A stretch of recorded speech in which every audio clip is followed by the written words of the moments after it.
SRK music film प्रस्तुत व Roshan Singh Sharmila are Singh द्वारा निर्मित फिल्म डोली सजा के रखना के लिए दर्शकों का इंतजार अब खत्म होने वाला है, क्योंकि इस फिल्म का रिलीज डेट आउट कर दिया गया है।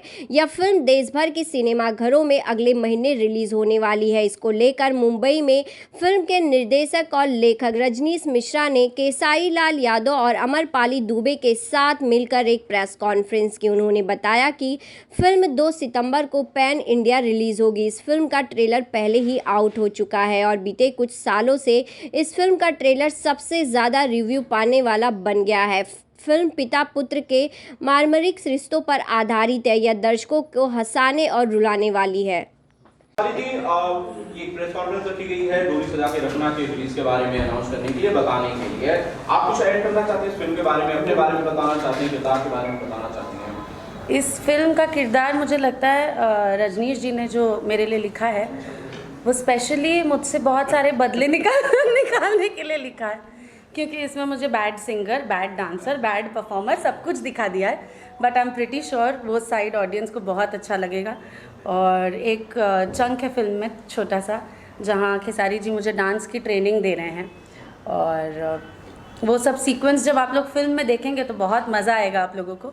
तो मेरा किरदार कुछ ऐसा ही है, कुछ टेढ़ा मेढ़ा टाइप का है, जो स्क्रीन पर जब आएगा तो आप लोगों को देख के बहुत मज़ा आएगा। किस तरह की पेयरिंग थी जिस डोली सजा के रखना में खेसारी लाल यादव के साथ? खेसारी जी के साथ तो मैं जब भी शूट करती हूँ मुझे बहुत मज़ा आता है, क्योंकि ऑन स्क्रीन तो हम लोग हंसते ही रहते हैं सीन्स की वजह से, हमारे डायरेक्टर सर की वजह से, लेकिन ऑफ स्क्रीन किसी को एक्टर को हंसाने की क्षमता जो खेसारी जी में वो और किसी में भी नहीं है। हम लोग पूरे टाइम सेट पे सिर्फ हंसते रहते थे, कुछ ना कुछ बात करके, और या तो गाने सुनते रहते थे। ये खास बात है कि आप सबके साथ इस तरह से इतना लाइट माहौल बना के रखते हैं, इस तरह से पेश आते हैं, बहुत डाउन टू अर्थ, कैसे करते हैं सर? उसके लिए हम 6 महीना तैयारी करते हैं 6 महीना सोचते हैं कि झेलूंगा कैसे, तब डेट देते हैं हम लोग के लिए। ऐसा नहीं, किसी को अपना बनाने के लिए तैयारी की ज़रूरत नहीं होती है। और ज़िंदगी में अपने आप, अगर आप अपने आप को खुश रखते हैं तो मुझे लगता है कि आपके आसपास के हर सारा वो माहौल खुश रहता है। बी पॉजिटिव, जो जिसको लोग बोलते हैं। आप अगर पॉजिटिव हैं तो दुनिया में हर आदमी आपको पॉजिटिव ही दिखेगा। अगर आप नेगेटिव में हैं तो मुझे लगता है हर आदमी आपको माइनस ही दिखेगा। तो आपके ऊपर निर्भर करता है कि आप अपने जीवन को किस दिशा में लेकर जाना चाहते हैं। और मुझे लगता है कि अगर हम सेट पे हैं तो हमारा परिवार तो वही होता है ना। और ये बेहतर सिनेमा बनाने में कामयाब इसलिए हो जाते हैं क्योंकि इनको एक्ट करना आता है। ये जो एक्टिंग करके हमें बताते हैं वो हमारे लिए बहुत ईजीली हो जाता है। तो हमने जब भी इनके साथ काम किया है तो हमें सपोर्ट एक इस तरह से मिलता है कि एक डायरेक्टर के साथ साथ एक एक्ट जो होता है, हमें कैसे बोलना चाहिए, हमें खड़ा कैसे होना है, ये सारी चीज़ें इनके अंदर वो गुण है। और ऐसा नहीं कि ये एक्टिंग बताते हैं, ये मुझे नेचुरल बोलते हैं कि बेटा नेचुरल हो, ये चीज़ें नेचुरल कर, ऐसे हमारे यहाँ खड़ा होते हैं।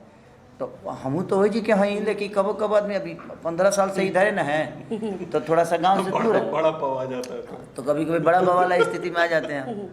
तो वो सारी चीज़ें हैं। तो फैमिलियर आप अगर अपने आप को खुश रखना चाहते हैं तो मुझे लगता है कि एक हीरो के हिसाब से मुझे लगता है कि आपकी जिम्मेदारी बनती है कि आपकी पूरी यूनिट आपको लेकर सफ़र कर रही है। एक हीरो हीरोइन का जो रोल होता है पूरी फिल्म उसी पे टिकी रहती है।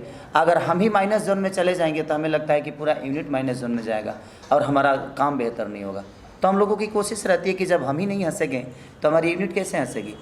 तो बस थोड़ा सा स्टारों का हंसने के, खुद के हंसने से ज़्यादा खेसारी जी की एक खासियत है जो बीइंग ए डायरेक्टर, और अमरपाली जी भी इससे सहमत होंगे कि रात का जब 2 बज जाए 3 बज जाए और सब कोई थका हुआ है, दिन सुबह 9 बजे की शिफ्ट से लोग काम कर रहे हैं, रात के 3 बजे 4 बजे जब सब नींद में मतलब माते हुए रहते हैं और बहुत थकान रहती है, उस समय जो ये जगाते हैं लोगों को, जो प्रेरित करते हैं, जो उस समय एनर्जी ये देते हैं सबको, और उसके बाद जो काम निकलवा लेने की क्षमता है इनके अंदर है।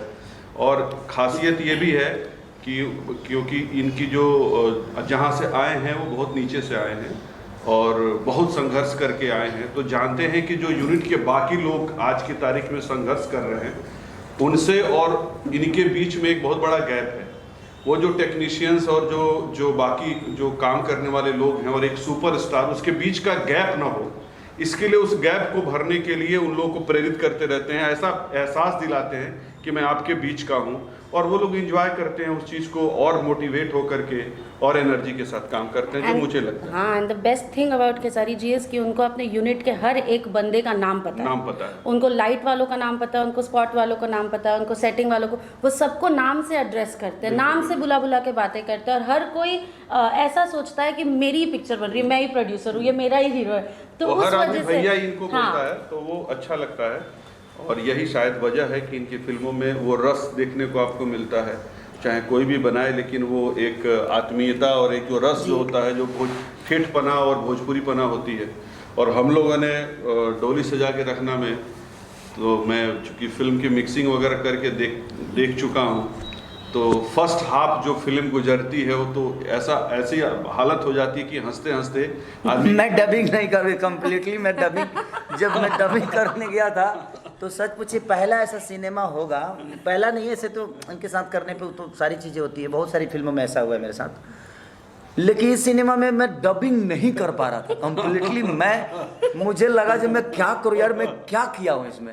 मैंने होता क्या है ना कि यार जो नहीं बोलना है वो भी बोला हूँ, और कितना बोला हूँ, होता है ना। तो मैं डबिंग, मुझे लगता था कि हर एक सीन के बाद, जो हमारा का कॉम्बिनेशन चल रहा था कॉमेडी पार्ट, तो हर एक सीन के बाद मुझे 10 मिनट रेस्ट चाहिए था, क्योंकि दूसरा सीन करने के लिए हालत इनका भी हुआ। ये पहले दिन इन्होंने डबिंग नहीं किया, पहले दिन सिर्फ हंसी, और उसके बाद बोले अब हम नहीं कर हंसते हंसते रो दी, इतना हंसी। तो वो सारी चीज़ें इस सिनेमा के साथ हुई, क्योंकि देखिए होता क्या ना, हर आदमी अपने जीवन में फ्रस्ट्रेट है, देखा जाए तो कोई अपने घर से फ्रस्ट्रेट है, तो कोई रोजगार बेरोजगार, तो कोई नेता, तो कोई मदारी, तो कोई ये बन गया, तो कोई वो बन गया, तो कभी ये प्रॉब्लम कभी वो। तो प्रॉब्लम के साथ अगर हम सिनेमा को भी प्रॉब्लम में ही डाल दें तो फिर कोई मतलब नहीं बनता। हमारी सिनेमा जो होती है इंटरटेन के लिए, इंटरटेन के साथ एक मैसेज इंसान को देना है कि हम हंसते हंसते कुछ ऐसी चीज़ें देख ले कि हम जीवन में हमें उसे फॉलो भी करना है कि नहीं यार, ये हमें लगता है कि वो हमारा पॉइंट ऑफ व्यू गलत है, बट वहाँ से वो सही है। क्योंकि मीरा रोड से यहाँ आने का रास्ता सिर्फ ये हाईवे नहीं है, हाईवे हो सकता है जरिया, लेकिन इसके साथ कई सारे रास्ते भी कटे हैं। तो हम एक ही पॉइंट ऑफ व्यू से सोचते हैं, इसलिए चीज़ें गलत नज़र आती है। उसका कई सारे पॉइंट ऑफ व्यू है, कई सारे मैप हैं, जो अगर हम उसके बारे में भी सोचें तो हमें यहाँ आने के लिए रास्ता मिल सकता है। बट हम जानते एक हैं, सोचते एक है, इसलिए चीज़ें खराब होती है। और सिनेमा एक माध्यम है किसी को समझाने का, कि मनोरंजन के साथ अगर हम मनोरंजन नहीं देंगे, खाली मैसेजें दे देंगे, तो शायद सिनेमा नहीं चलेगा। खाली मैसेज, बोर हो जाएंगे कि भाई इतना मैसेज, कितना मैसेज थिएटर से निकल के बोलेंगे व्हाट्सएप कर दो मेरे को मैसेज। तो इसलिए आपको एक मनोरंजन के साथ साथ अगर हम कुछ चीज़ को रखते हैं तो मुझे लगता है कि वो ज़्यादा घर करता है। इसमें बेहतर तरीके से रिश्तों से लेकर, और मुझे लगता है गाने तक, इसका एक भी गाना आपको फ्लॉप नज़र नहीं आएगा, ये मेरी गारंटी है, ये मैं जानता हूँ। क्योंकि हर गाने पे हम लोग सिर्फ यही नहीं, हम ये दीदी, ये लगातार गाने आ रहे हैं, मैं इनको सुनाते, मैं 11-12 बजे रात को सोई है बेचारी, सुनिए ना, एक गाना आया है कि देखिए ना कैसा लग रहा है। तो कहीं ना कहीं सबका इन्वॉल्वमेंट बहुत ज़्यादा था, और सीन के साथ भी विदाउट डिस्कशन, इनके अंदर एक चीज़ है कि कोई भी सीन ये करती हैं तो विदाउट डिस्कशन नहीं करती, और ये ऐसा किया जाएगा तो अच्छा लगेगा, तो ये सिनेमा जीती हैं, तो इनके साथ एक्टिंग करना बहुत आसान हो जाता है। आप देख रहे हैं सक्षम न्यूज इंडिया, सबसे पहले सबसे तेज।